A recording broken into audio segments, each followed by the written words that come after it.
imaginez, donc le mec, tu es sélectionneur de l'équipe de France de féminine et tu vas faire une pige pour préparer les JO. Mais tu as vu ça où, toi? C'est comme si c'était pas un vrai métier. C'est comme si c'était pas un vrai métier, que c'était amateur. C'était amateur. Eric continue. Imaginez, quand ça arrive au rugby, ce qu'on dit, nous. Rappelez-vous quand même quand on a eu un sélectionneur qui allait commenter les matchs ou je sais plus quoi ce qu'on avait dit. L'entraîneur de Toulon qui avait quitté Ou l'entraîneur, voilà. commenter le match des Non, Il y a aussi eu c'est- des cas de figure en rugby où un entraîneur affrontait sa future équipe dans Sa la future, voilà, qu'est-ce qu'on n'a pas dit sur ça? Donc les gars, quand même, moi je sais pas, moi vous voyez pas de soucis. Enfin, je parle pas à vous, toi oui, non mais Adrien, toi tu vois pas de soucis. Il va passer un mois, il va gagner la Coupe d'Afrique des Nations, imaginons, ça va être compliqué. Il gagne l'Afrique des Nations, donc il va défiler à Côte d'Ivoire et tout, et puis donc tu reviens. C'est la Fédération française de dire non, du coup. Mais bien sûr, Mais c'est la tu sais fédération quoi, de dire le problème, c'est qu'on dirait que c'est pas un vrai métier, quoi. Que c'est les Voilà, filles, ouais, c'est pas ils une veulent vraie- s'amuser, c'est quoi, pas- ouais. que c'est pas une vraie équipe qui est venue pour s'amuser avec les filles, enfin faire les Jeux Ouais, Olympiques. ou alors que ça mais lui convient pas. Mais, Non, mais mais que oui, ce qui bon, est terrible, voilà, t'as tu raison, vois, c'est qu'en fait, tu comprends invraisemblable. qu'il est venu pour les Jeux en France et pas pour l'équipe de France féminine. c'est C'est ça qui ça, est un peu c'est ça. dérangeant en vérité. hein. C'est ça, Mais c'est oui, ça. non, mais il est venu pour Alors l'objectif. moi je trouve que le En message même est temps, terrible. venir pour un Non, objectif, c'est c'est très normal bien, il n'y a quand même, aucun souci, oui. Denis. Mais ça veut dire que l'objectif est plus important que oui, l'équipe. bien sûr, oui, C'est ça oui, qui est un oui, peu Et puis bizarre. d'annoncer, il y a la double lame, d'annoncer, même sur les champions olympiques, Non, mais c'est je m'en vais. il a Ça pas veut dire, annoncé, il a ça pas veut dire que, non mais bon voilà, qu'il n'y aurait pas de contrat, ça veut dire que, Non mais il a à pas la limite, annoncé décembre. bon, Il a alors, pas il n'a annoncé, pas c'est annoncé. l'info RMC, C'est donc, une info RMC. Donc l'info RMC, ça veut dire que bon, ben, même, bon voilà, même un titre olympique, bon voilà quoi, tu vois, ça aura fait mémuse avec les filles et puis voilà quoi. Mais lui, il accepte, je veux dire, le principe, c'est-à-dire que lui, si la fédération dit oui, il va faire le suivi. S'il a fait des. Non, mais ça, on le étudie sait, le cas, ça. c'est que lui, il voudrait Oui, y aller. d'accord. Sinon, si lui dit Ouais, non, ouais, bon, mais bah, ça règle la question. Lui, je suppose. il a le rôle là pour. La Côte d'Ivoire est dans un état catastrophique, Eric, au niveau du foot. Donc il a rien mais à là, perdre. là. Il n'a rien à perdre, il peut être que le héros là. Oui, mais imagine qu'ils perdent le prochain tour. pas grave, Ils ont resté Non mais ils rien, s'en ça foutent, fait une ils s'en semaine. foutent, ils sont mal Non, barrés mais ça- contre le Sénégal, ils Oui. tournent en plus. Non, mais en plus, il va rester une semaine, c'est ridicule. Enfin, moi, je trouve que c'est ridicule. C'est ridicule. Ah oui, ridicule. Franchement, Donc déjà, même eux, la Côte d'Ivoire, d'appeler un mec. virer Gasset, déjà. En plus, je pense que là-bas, ils ont des situations, ils ont quand même des anciens joueurs. Sur une semaine, eh ben, tu mets un mec. Drogba. Tapis, ben voilà, Il y a même- Basile au bowling. tu te mets un mec du cru. Voilà, c'est quand même bizarre encore que un Basile afro. soit pas inclus. Un afro. pas là, c'est Non, dommage. mais dis-toi bien que Basile, il a dû lever la main. Quoi. Il a dit, moi, je suis là. Il peut pas entrer, vas-y. Et non, Vas-y, si. très bien. Mais là, il va, il parle. Si, il peut y aller, mais c'est. gros, quoi. Bon, il était pas joueur non plus, hein, mais bon. Après, voilà, c'est un peu curieux, quand même, de la Ils part auraient pu de. appeler Yannick parce qu'il est à côté. Ouais, hein. mais il est Camerounais. Il est pas qu'à trahir le Cameroun. Là, c'est affaire d'État. hein. L'équipe de France paralympique de tennis, Pas je plus, le rappelle. hein. Je plaisante. Mec, Non, mais si jamais ça se fait. Après, est-ce que ça peut avoir des conséquences sur le rendement de l'équipe de France féminine de foot ou est-ce que non, peut-être pas, parce qu'elles sont Il y a les Jeux professionnelles. Olympiques. Mais t'es pas à l'abri quand même que. Bah, les nanas elles disent bon ce mec qui vient avec nous quoi, il nous prend pas vraiment au sérieux. Il nous prend pour des filles Le quoi. risque qu'il prend, c'est qu'il avait l'ascendant entre guillemets, il avait réussi sa prise sa prise en main de l'équipe, il l'a réussi. Il n'y a pas encore de résultats, Vincent. Bien sûr que l'essentiel ce sera les résultats au JO Oui, pour son l'objectif, bilan. c'est la Coupe Mais il a du réussi Monde. ses débuts. C'est-à-dire qu'il y a une crédibilité, il y a un enthousiasme, il y a Oui. un allant. Alors Et attention il prend un à risque quand ça. même. Non, mais Il voulait tellement se débarrasser de la nana qu'il y avait avant Soit- que tout le moindre mec qui prenait derrière, ils allaient dire Peut-être, ah ben parce alors que- on est bien, on est heureux, on est content, il est super et tout ça, tellement Non, mais ils en avaient marre peut-être, mais il de n'empêche comment que il c'est lui qui a s'appelle. été choisi et que pour l'instant ça se passe Ouais, bien. voilà, oui, Oui, mais ça s'est n'empêche, passé bien, tu vois. il faut le dire vite quand même, les gars. Il y a rien, il y a pas de match. Il Il n'y a a pas eu rien fait, d'exploit. oui. Il n'y a pas eu d'exploit sur la dernière Il y a compétition rien, internationale, mais- les gars, quand même. Non, mais Bon, mais je vais m'arrêter là. Le bazar. Le bazar. Écoutez, je crois que les relations entre la France et les pays africains, ben, il y a beaucoup à dire, il y a beaucoup à écrire. Oui. Bonjour, Djoubian, c'est mon surnom sur le net. Je suis accessoirement, mais accessoirement seulement, spécialiste de la France. En revanche, je suis un panafricain authentique, un panafricain très convaincu. C'est très passionnant, la discussion, le débat, ce sur quoi ça porte aujourd'hui. Là, je vais parler du sport, hein, la Coupe d'Afrique des Nations. Là, maintenant, on va dans la phase sérieuse. Hein, il n'y a plus de calcul. Là, maintenant, c'est droit au but. Soit tu es bon, soit tu n'es pas bon. Hein, voilà. Donc là, c'est le cas de Hervé Renard. Mais je trouve ça passionnant, je trouve ça hyper intéressant au niveau de la réflexion, au niveau sportif, au niveau de tout. C'est vraiment passionnant. Au niveau politique, ça c'est mon domaine, ça, mon dada, comme vous le savez. Bon, voyez-vous, la franchement, et comme j'ai pour habitude de dire, je dis voilà, ce qui est intéressant avec Internet, c'est que chacun de nous peut amener facilement son point de vue, ses analyses, son sentiment, voilà. Et que les gens qui sont d'abord qualifiés, puisque ce sont des professionnels, si eux, ils faisaient leur boulot, eh ben nous autres, on n'aurait aucune chance. Sauf que les mecs, le sujet est là et ils tournent autour du pot. Voilà, c'est ainsi que je dis, ben voilà, heureusement qu'aujourd'hui, il y a Internet. Donc merci beaucoup à ceux qui ont inventé Internet, notamment le frère du Nigeria, qui à l'époque a été dans les initiateurs. Voilà. Donc, on en revient à Hervé Renard. Mais Hervé Renard, qui c'est?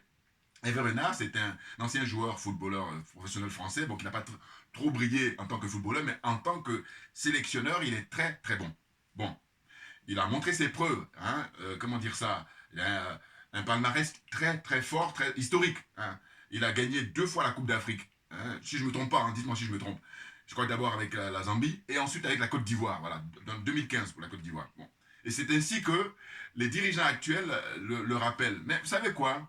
Même là, vous voyez, vous avez des Français blancs qui disent que, mais aujourd'hui, il y a quand même des joueurs professionnels qu'il faut prendre. Et même eux, ils se foutent de nous. Ils ont pleinement raison. Non, parce que, vous savez, je vous dis, dans la vie, si tu te respectes, d'abord, toi-même, tu te respectes, les gens te respectent. Mais si tu ne te respectes pas, les gens se foutent de toi. Mais c'est naturel là aussi, par contre. De mon point de vue, c'est naturel. Voilà. Vous savez qu'en fait, comme on a en Côte d'Ivoire des gens qui sont aliénés, je parle des dirigeants, attention, il faut qu'on soit d'accord, je parle des dirigeants. Les gens qui tiennent le pouvoir, ils sont aliénés, ils sont complexés et ils sont corrompus. Et donc, voilà la conséquence. C'est impressionnant. Et là, maintenant, comme dans l'heure d'enterrement, tout le monde est témoin. Tout le monde est témoin. Regardez. Le cas de Renard.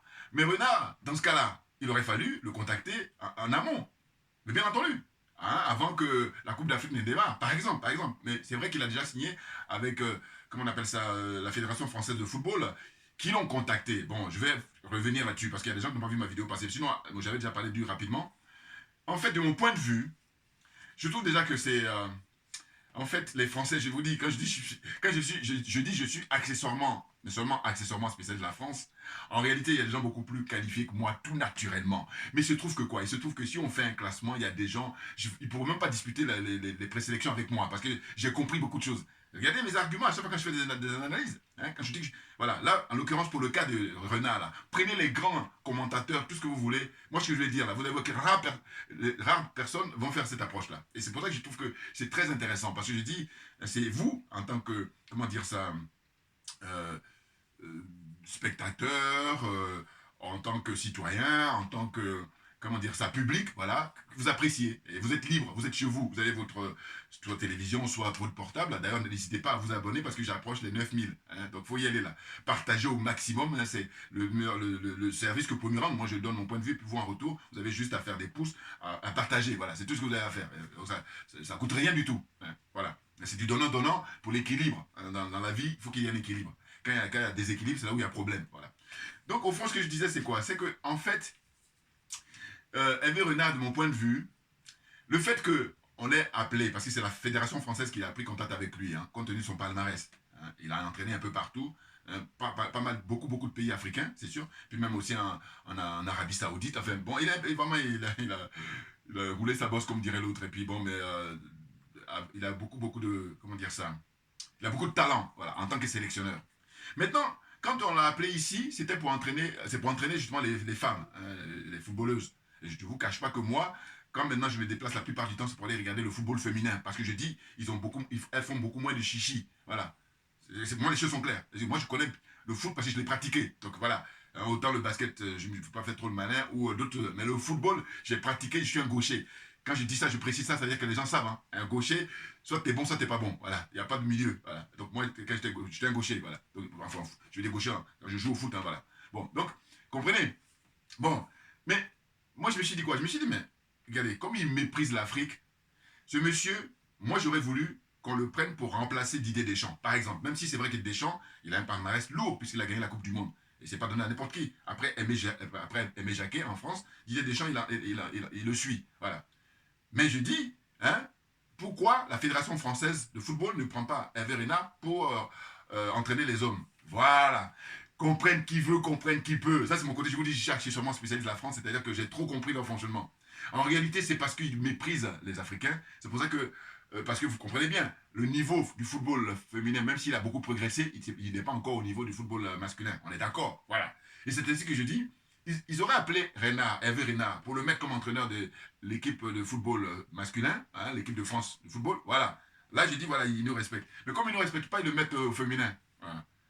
Bon, là aussi, pareil, hein, quand on n'est pas au niveau, on s'assoit, on prend des notes. Non, parce que je vous dis très souvent, ou alors, le problème, c'est beaucoup de gens aussi, c'est la mauvaise foi. Et là, je dis, moi, ceux qui sont militants pour le nivellement par le bas, ça ne m'intéresse pas. Voilà, parce que je veux qu'au contraire, ceux qui sont pour militer, pour on progresse. Voilà, progresse avec argument contre argument. Voilà.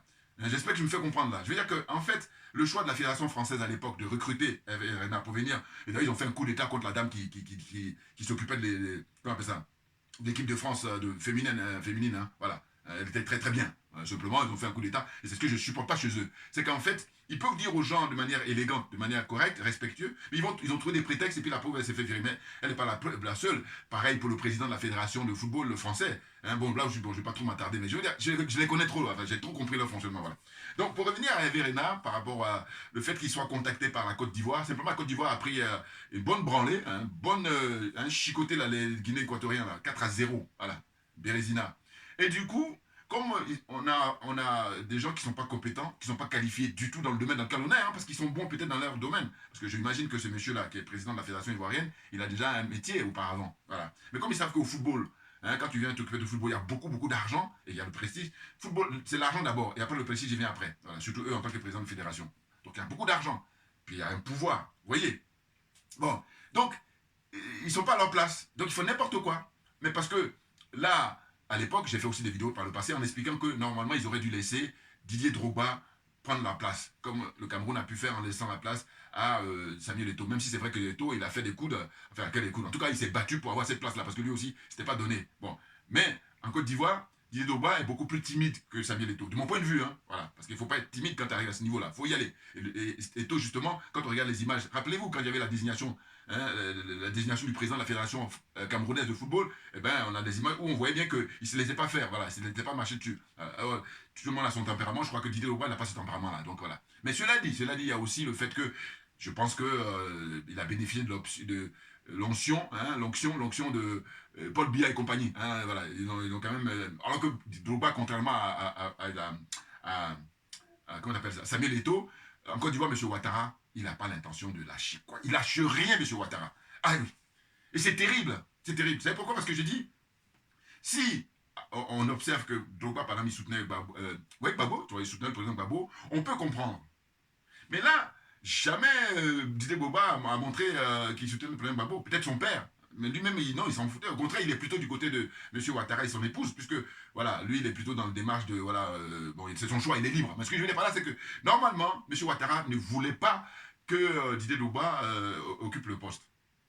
Il ne voulait pas. Parce que pour lui, ça lui donnera une espèce de piédestal qui ferait que c'était un futur.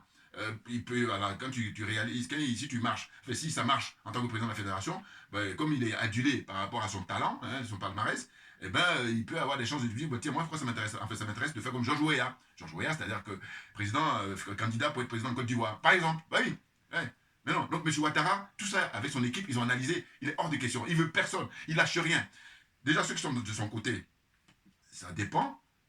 Hein, quand tu es de son côté, ça ne veut pas dire que tu as toutes les chances, mais au moins, bon. Mais quand tu n'es pas de son côté, c'est même pas la peine. C'est même pas la peine. Et moi, je dis, écoutez, le moment viendra.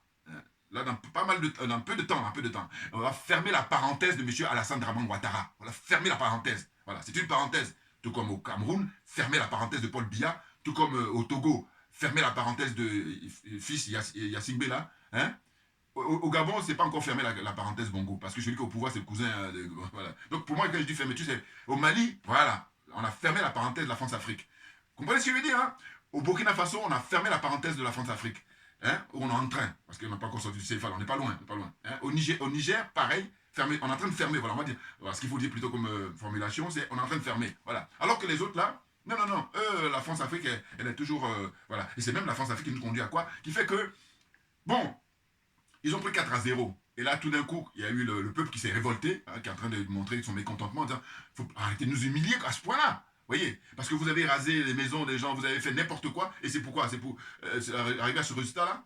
N'importe quoi. Donc, comme ils ont vu qu'il y a la tension du peuple là, donc ils ont dit, comme ça, bon, mais on va choisir, comment dire, d'abord, dans un premier temps, on a viré Gassé là, le vieux là, Lui-même, quand je regarde les images, je dis, mais lui, ça lui faisait ni chaud ni froid. Hein, quand la Côte d'Ivoire gagne, qu'elle perd, ils s'en foutent. Lui, c'est son argent qui rentre. Pourquoi? Parce que ce gars-là, quand je l'ai regardé, parce que moi j'adore, je vous dis, j'observe puis j'analyse. Je dis, mais il fait penser à quelqu'un qui, en fait, il est trop content, il n'en revient même pas, voilà. Il est dans un rêve.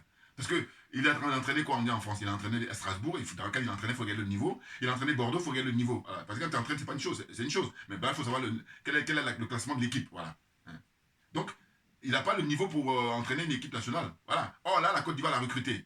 Alors, évidemment, pour eux, il va coûter moins cher, mais quand tu compares à ce qu'ils payent aux entraîneurs locaux, c'est-à-dire les Faïla, voilà. Donc, hein, j'ai tellement de choses à dire que Donc, en fait, qu'est-ce qu'ils font?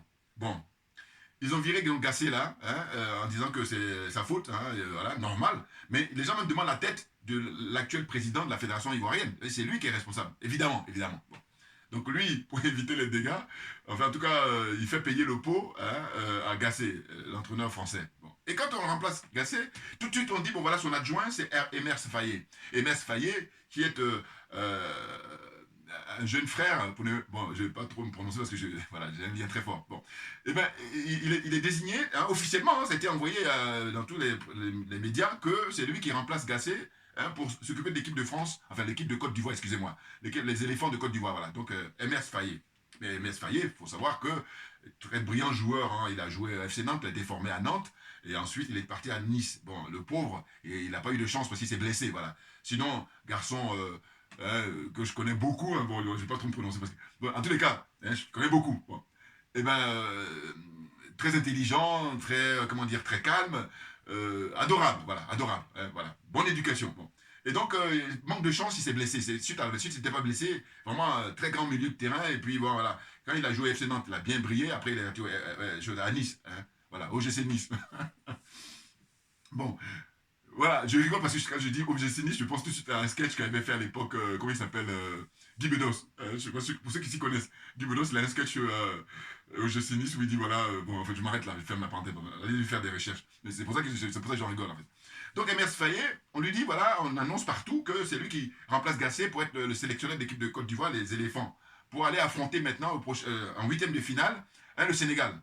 Et en quelques heures, ou le lendemain, ils disent bon voilà, finalement, on est en train de courtiser, on est en train de demander que, comment il s'appelle, Hervé Renard vienne pour remplacer Gassé là. Et que donc finalement, comment dire, Emers Faye, eh ben, il a été annoncé officiellement comme ça, mais pour un court moment. Donc vous imaginez l'humiliation.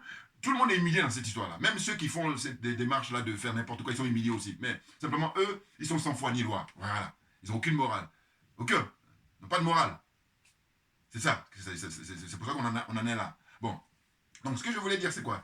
C'est que j'ai pris quelques notes, hein, mais en fait, la précision, c'est de dire que j'ai déjà fait des vidéos où j'ai expliqué, je dis, mais aujourd'hui, on est au 21e siècle. Il y a des domaines qu'on ne maîtrise pas encore que c'est discutable. Mais en tous les cas, il y a des domaines qu'on maîtrise, mais totalement. Mais c'est, par exemple, là, au football, il y a, regardez le nombre de joueurs. Quand je regarde le championnat français aujourd'hui, je dis, mais c'est pas possible. On ne parle même pas de l'équipe de France depuis des années, vous voyez. Mais donc, ça veut dire quoi? Ça veut dire que là, on a les moyens, même ça déborde. Voilà, tellement les moyens. Et que, normalement, le Sénégal assure, en prenant un entraîneur sénégalais, comment dire, pareil pour les pays qui ont compris, hein, des pays qui ont compris, les pays africains, voilà, en prenant quelqu'un du pays pour entraîner les... D'autant que la Côte d'Ivoire, quand elle a gagné à l'époque la Coupe d'Afrique pour la première fois, eh c'était Yo Martial, enfin un sélectionneur ivoirien, voilà, qui aujourd'hui paraît-il à 80 ans. Et j'ai bien aimé, il y a une sœur là qui a témoigné, elle a dit, bon, comme les gars de la FIF, là, la Fédération Ivoirienne, voilà, Fédération Ivoirienne de football, à la FIF, comme ils aiment bien les vieux, ben, qu'ils prennent Yo Martial dans ce cas-là, parce que lui au moins, il a déjà gagné la Coupe d'Afrique. Bon, là, je trouvais ça très drôle. Bon. Mais évidemment, hein, parce que tant qu'à faire, on lui prend Gassé, là, qui a 70 ans, je sais pas combien il a là, bon. Bon. Mais à la limite, c'est même pas tellement ça le problème de son âge, c'est quelqu'un qui n'était pas compétent. Voilà. Donc on l'a payé gratos. Vous vous rendez compte? Donc ça veut dire quoi? Ça veut dire que ces gens-là, on les recrute, bon, c'est discutable, mais en plus c'est ça, le résultat est zéro. Donc on est perdant. On est perdant à tous les niveaux. Perdant financièrement, et puis c'est l'humiliation permanente. Donc pour revenir au cas de Hervé Renard. Hervé Renard, en fait, je crois que, évidemment, tant qu'à faire, il faut prendre quelqu'un qui donne des résultats. Et ça veut dire quoi? Ça veut dire qu'en fait, quand ils le prennent, alors que moi je ne suis pas militant de ça, hein, parce que je dis, il y a 20-30 ans, d'accord, mais maintenant là c'est fini. Toutes les équipes africaines doivent avoir des sélectionneurs africains. Hein. Regardez, l'Algérie, ils ont un Algérien qui entraîne, ainsi de suite. Hein. Maroc, enfin voilà, Maroc, un jeune Marocain, un ancien footballeur marocain, qui n'a pas brillé comme footballeur, mais qui a brillé comme sélectionneur, puisqu'il a mis en Coupe du Monde, et c'est du lourd, voilà, son palmarès. Voilà. Parce que, vous voyez, bon parcours. Bon, donc ainsi de suite. Et là, il y a quelques proches de résistants là, de la France-Afrique, qui sont des humiliés, enfin des aliénés, des complexés, des corrompus, qui font que eux, ils ne veulent même pas donner un petit signe d'indépendance. Parce que le fait de prendre un MS Fayet, le confirmer, pour lui dire, bon voilà, on te donne par exemple 2-3 ans, hein, ou même on te donne jusqu'aux prochaines... parce que là, il va y avoir les matchs de préparatoire pour aller en Coupe du Monde. Voilà. Donc on te laisse jusqu'à là-bas, on peut en voir ce que tu vaux. Voilà, lui donner sa chance. Voilà, j'aime bien cette formulation. Lui donner sa chance. Et puis on verra bien. Vous voyez, parce que en la matière, là, tout le monde est témoin. Voilà. C'est pas un truc qui est caché, puis on dit, ouais, on sait même pas ce qu'il fait. Non. Quand ton équipe gagne, on dit, bon, l'entraîneur a bien travaillé, puis les joueurs aussi. Mais quand l'équipe perd, on dit, non, t'as pas fait les bons choix. Donc c'est ça dont il s'agit. Ouais, donc on donne même pas la chance à MS Fayet. Donc c'est une humiliation. Mais tout le monde est humilié dans ça. Hein. Tout le monde. Il n'y a pas quelqu'un qui dit. Hein, les autres, par contre, ils font le malin parce que eux, évidemment, c'est des escrocs, hein, c'est des voyous en col blanc. Je n'hésite pas à le dire. Hein. Attendez, moi, ceux qui me connaissent, voilà. Hein, voilà. Tu es malhonnête, tu n'as aucun respect pour toi. Voilà. Par contre, les gens qui sont honnêtes, qui travaillent, qui gagnent l'argent à la sueur de leur front, hein, qui ne volent pas l'argent public, total respect. Voilà. D'ailleurs, qui suis-je pour me remettre en cause ça? Par contre, si c'est de l'argent public, je dis, mais tu te dégages, parce que qu'est-ce qui explique ça? C'est de l'argent de tout le monde. Voilà. Je ne vous parle même pas de Madame Poulcherik Ballet, que je salue à chaque fois, parce que c'est une très grande dame. Elle fait des vidéos tous les mardis, et puis aussi elle fait des petits trucs là maintenant, où elle explique tout ce qui ne va pas en Côte d'Ivoire. La vie chère, les gens qui travaillent, on ne les paye pas. Et puis là aussi, il y a le problème des policiers et des gendarmes, tout ça qui assure la sécurité pour cette manifestation-là qui dure un mois pratiquement, c'est-à-dire du 13 janvier jusqu'au 11 février, la finale. Voilà. Et il y en a qui travaillent, on ne leur paye pas toutes leurs primes. Mais est-ce que ça ressemble à quelque chose, ça? Vous voyez? Il y a tellement de choses à dire. Et puis là, l'opposition est complice. Hein, la pseudo-opposition, voilà, ils sont complices. Bien entendu. Mais je vous dis toujours que si M. Ouattara est à l'aise, c'est parce que les autres, ils ne font pas leur boulot. Eh oui. Parce que je peux vous dire que Ousmane Sonko, tout seul, il fait trembler toute la classe politique sénégalaise. Lui seul. Hein. Alors que là, en Côte d'Ivoire, on a M. Laurent Gbagbo, qui est un grand homme politique, mais par contre, comme il ne fait pas des bons castings, hein, lui, il n'est pas un bon sélectionneur pour les gens qui l'entourent. Hein. Lui-même, il est bon, mais par contre, les gens qui l'entourent, c'est zéro. Voilà, je lui permets de dire, bon, les gars, ils me connaissent, donc voilà. Tant qu'à faire, je suis là-dedans, et puis voilà. Et puis je dis, je suis là pas pour vous, comment on dit ça, vous caresser dans le sens du poil. Hein. Non. Moi, je dis ma religion, c'est la vérité et la justice, donc la vérité, rien que la vérité, voilà. Donc, pour poursuivre, on arrive au fait que, finalement, Hervé Renard, il ne pourra pas entraîner l'équipe de Côte d'Ivoire. Pourquoi? Parce que la Fédération française a fait opposition. Voilà. Ils ont dit non. Donc, quand je parle d'humiliation, c'est dire, mais... En fait, trouvez-moi un autre mot. Et tout le monde sait que là, c'est d'humiliation. Alors, si ça dépendait que de Renard, lui, il serait parti. Parce que lui, il adore ça. Lui, c'est un mercenaire. Mais un mercenaire dans le sens positif, parce qu'il n'a tué personne. C'est les mercenaires qui tuent les gens que moi, je dis non. Voilà, parce que la vie humaine est sacrée. Mais sinon, les autres mercenaires, parce que le terme mercenariat, voilà, c'est un peu le fait qu'on te recrute comme ça, et puis tu vas aller dans un domaine un peu, c'est opération spéciale, voilà. Mais s'il n'y a pas de mort d'homme, il n'y a rien à dire. Voilà, parce que la vie étant sacrée, donc à partir du moment où il y a mort d'homme, je dis non, à toi, on va te juger, et puis on te met en prison. Voilà. Pour se montrer civilisé, pour se montrer humain. Voilà. Tu vas te juger. Mais même, je dis toujours, radiodiffusé, pour que ça serve d'exemple. Voilà. Mais comme les gens qui sont au pouvoir, ils sont des corrompus, c'est des aliénés, des complexés, voilà. Donc il n'y a rien qui se passe. N'importe quoi. Bon, voilà. Donc ce que je disais, c'est que, fin de non-recevoir, la Fédération française a refusé. Et donc maintenant, c'est Emerse Fayet. Hein, et je dis tant mieux pour lui. Voilà. Et puis, bon, il a ses chances, hein, même si c'est vrai que le Sénégal est donné favori, naturellement. Ben oui, parce que je dis, si vous regardez bien le parcours de l'équipe du Sénégal, les spécialistes le confirment. Il n'y a rien à dire. C'est vraiment le top des tops, là. Bon. Ils sont, comment on appelle ça, favoris. Hein, ce sont eux qui sont détenteurs de la Coupe d'Afrique. Ils ont gagné précédemment au Cameroun. Puis là, ils ont fait un bon parcours là pour les matchs de poule. Voilà. Mais la Côte d'Ivoire n'arrive même pas à marquer un but, alors qu'il aurait fallu, paraît-il, un match nul pour que voilà, elle passe tranquillement. Et qu'est-ce qu'ils font? Au lieu d'être battus à 1-0, non, ils font battre 4-0 par Guinée équatoriale. Bon, c'est vrai qu'ils sont très en forme, les Guinée équatoriens. Voilà. Mais cela dit, il y a des équipes qu'on connaît, comme le Sénégal par exemple. Si le Sénégal gagne la Côte d'Ivoire, il n'aura rien d'étonnant. Par contre, si la Côte d'Ivoire gagne, ça va être étonnant. Voilà. Bon, donc c'est très compliqué, mais je veux dire pas. Le sport, c'est là ce qui fait la force et la richesse du sport. C'est-à-dire que c'est pas forcément, hein, c'est pas défini. Voilà. Hein. Pourvu que ceux qui sont les challengers, hein, eh ben, il mouille le maillot. Et ça s'est déjà démontré d'ailleurs. C'est même pas compliqué. Vous avez vu là, que cette Coupe d'Afrique, il y a beaucoup des équipes qui se sont fait battre alors que c'est des pays qui ont des grands palmarès. Je prends l'Égypte et tout ça, qui est numéro 1 hein, pour détenir les titres de champion d'Afrique. Voilà. Mais ils ont été éliminés. Voilà, par exemple. Voilà. Donc il y a plein d'exemples comme ça. Donc pour dire quoi? Pour dire qu'en fait, il a ses chances. Hein, ça pourrait être un déclic. Bon, mais en tout cas, c'est ouvert pour moi. C'est ouvert. Et je répète encore, si le Sénégal gagne, il n'y a rien d'étonnant. Si la Côte d'Ivoire gagne, ce serait surprenant. Voilà, très clairement. Maintenant, c'est très intéressant, tout ça est passionnant. Je trouve ça passionnant. Voilà. Et c'est prévu quoi? Bon, j'ai le calendrier. Hein. Le calendrier, alors c'est pour la Côte d'Ivoire qui va jouer, c'est le lundi, je crois. Voilà, lundi 29. Hein. Côte d'Ivoire-Sénégal, c'est à 21h. Voilà, c'est ça. Hein.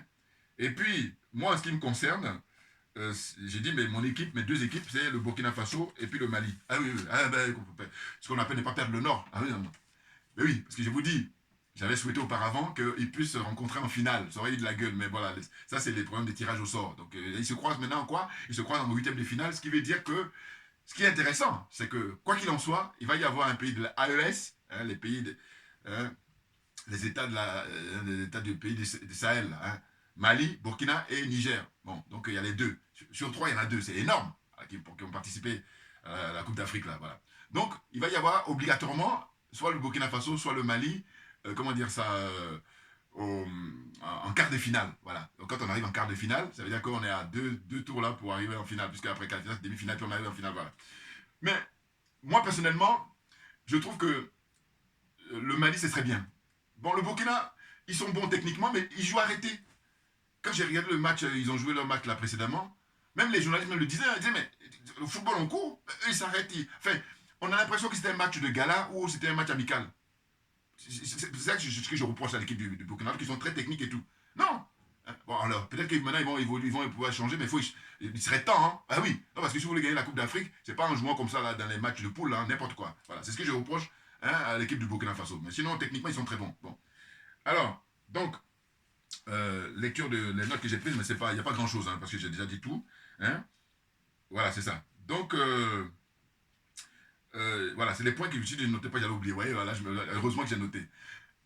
Rapidement, hein, le drapeau amazonien. Voilà. En fait, il y a TV5 qui aurait montré, parce que moi, je n'ai pas vu, mais j'ai regardé sur Afrique Média, ils en parlent même longuement, ils sont déchaînés, ils sont en colère.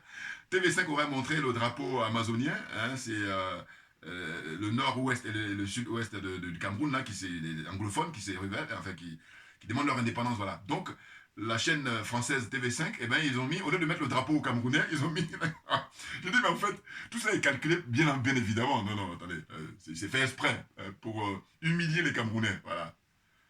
Maintenant, la question, quand c'est comme ça, moi, je dis, bon, quelle est la réaction des dirigeants camerounais? C'est ça qui m'intéresse, moi. Ils disent rien. Et c'est le peuple qui se révolte, enfin, qui manifeste en tout cas, parce qu'ils sont révoltés. S'ils sont des millions assortis, Paul Biya tombe le même jour. Mais comme voilà, la corruption est tellement forte, l'aliénation, le complexe et tout ça, bon, surtout la corruption, elle est très forte. Donc voilà, ils sont là. Sinon, le peuple, s'il veut, Paul Biya tombe le même jour. Quand je dis Paul Biya, c'est valable pour tous les autres. Hein. Voilà. Oui. C'est clair. Bon, donc je veux dire que, en fait, dans cette histoire-là, ce qui est terrible, c'est le fait que si c'était des journalistes camerounais qui avaient fait cette erreur-là, eh bien, c'était les dirigeants camerounais qui allaient les faire sauter tout de suite, et puis même les convoquer au tribunal pour les mettre même en prison. Vous vous rendez compte? Moi, j'en rigole parce que je dis, mais ça dépasse l'entendement, et pourtant c'est une réalité. Je ne caricature rien du tout. Allez-y sur Afrique Média, regardez le témoignage des gens, ils sont tous furieux. Voilà. Hein, bon, mais non, mais ça s'explique, c'est Paul Biya qui est le responsable numéro 1, et puis ceux qui travaillent avec lui depuis 40 ans, plus de 40 ans, eh bien, eux, ils le suivent. Voilà. Moi, je vais mettre tout le monde dans le même sac, là. Paul Biya et puis c'est Sardina, là. D'autres points, c'est... donc, j'ai parlé de limogeage de l'entraîneur français, hein, j'ai déjà parlé, hein, j'ai déjà parlé longuement, c'est ça.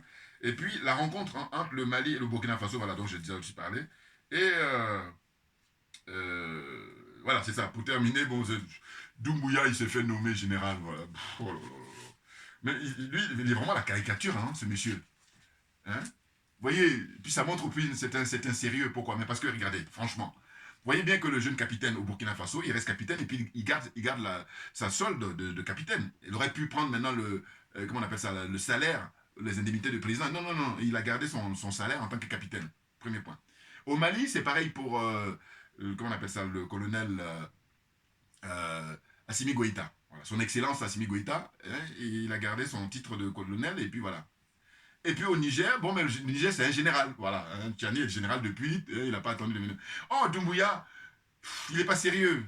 Bon, je suis désolé, hein. C'est vrai qu'il n'est pas méchant avec les autres. Quand je dis les autres, je parle des pays de l'AES. Mais cela dit, je dis non.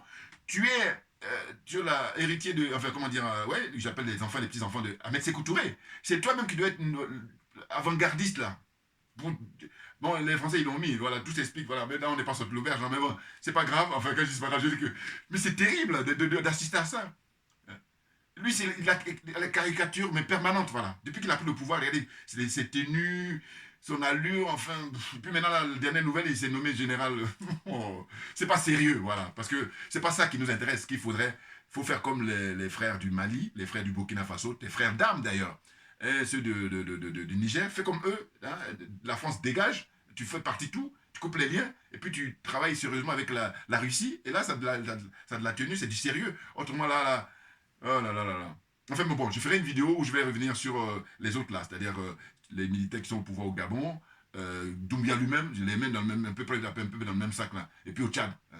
Le Tchadien là, lui, il est parti en visite en Russie. Bon, moi personnellement, je dis c'est un infiltré hein, qui est perdu et qui, quand il va, il est le représentant de la France-Afrique, voilà, évidemment. Mais les Russes, eux, surtout Poutine, c'est un ancien KGB que je vais saluer d'ailleurs.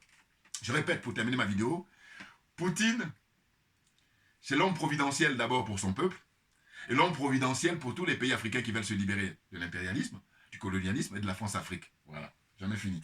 Merci beaucoup pour votre attention, partagez au maximum mes vidéos, et puis merci pour votre fidélité. À très bientôt, merci bien.